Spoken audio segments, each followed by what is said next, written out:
No, I wanted to try it out. Yeah, that was a really good day out.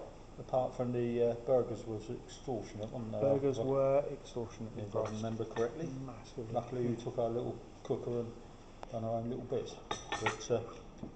And we also had our late summer gathering at Southholt Farm. Thank you for Sir Clive and Harvey and Harvey Enid.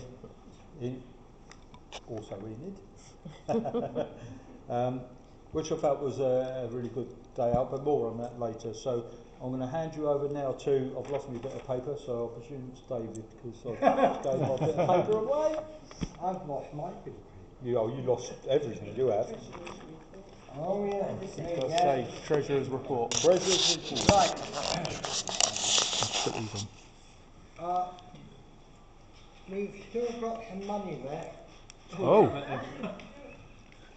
We've got approximately nearly 1,700 in the bank as I speak.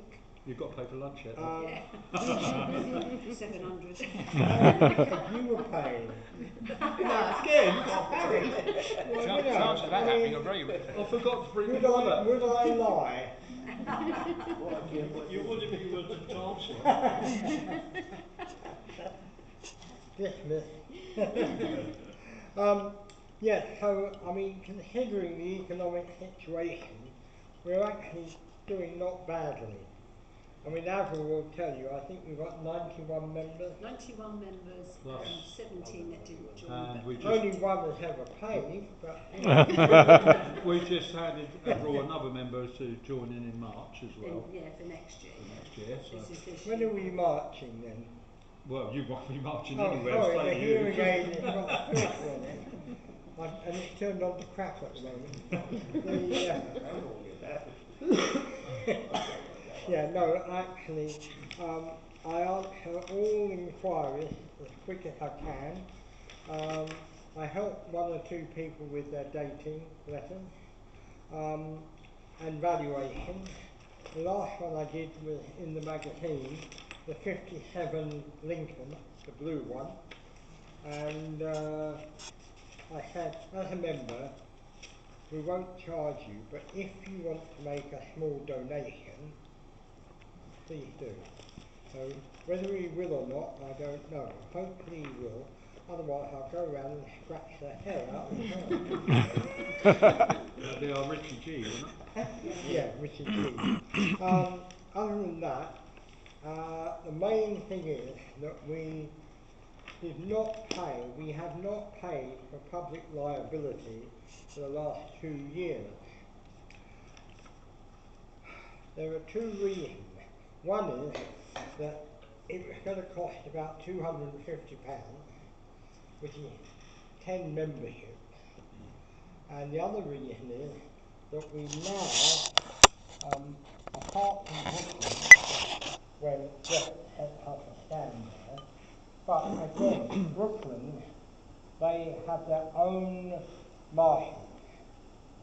So really, our club is not going to be held liable for anything that goes on there. We also do because pig as well. that's under the auspices of the marshals. When we've had meat, like we had at Clive and Tim, it's normally only members.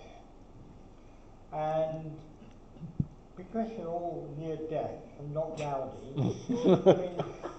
we haven't anticipated too much trouble. But seriously, I think, and the other liability point would be for Jeff in the magazine if he were to copy in something without permission. I've known Jeff long enough to know he'd never do that. So, and we don't sell anything.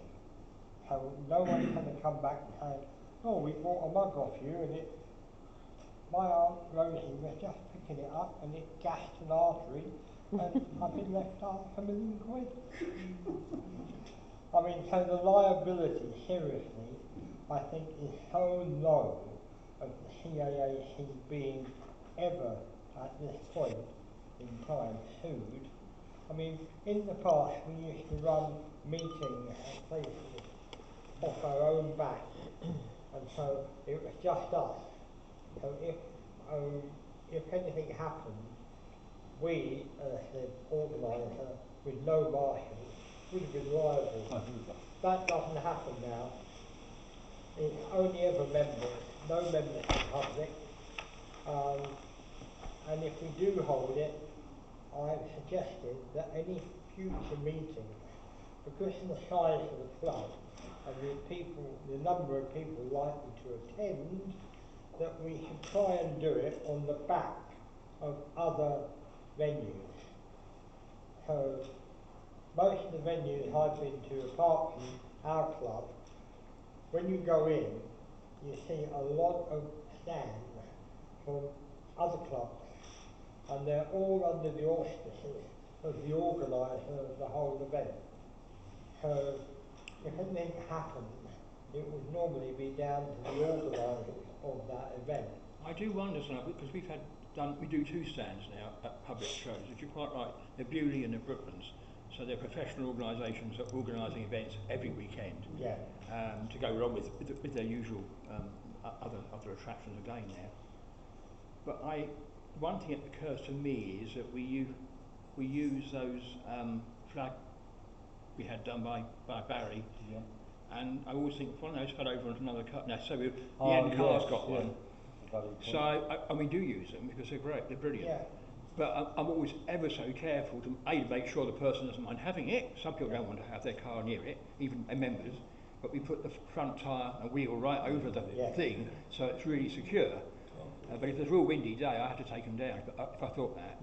Because it's a grey area. I think, well, we bought this, it's our stand. Would Bewley or Brooklands stand behind us if it fell on someone's car and they wanted to do it? I don't know how the Lord works. I think, Jeff, in all honesty, certainly at Brooklands, I think you'd find very quickly that someone would come over to you and suggest that. I think you're right, because the organisers at Brooklands and Bewley always ask me first, are you going to have a gazebo? And I say, no, we're not at Brooklands because it's actually hard standing, so I can't secure it. And a gust of wind could take it anywhere, including our cars, so no thank you.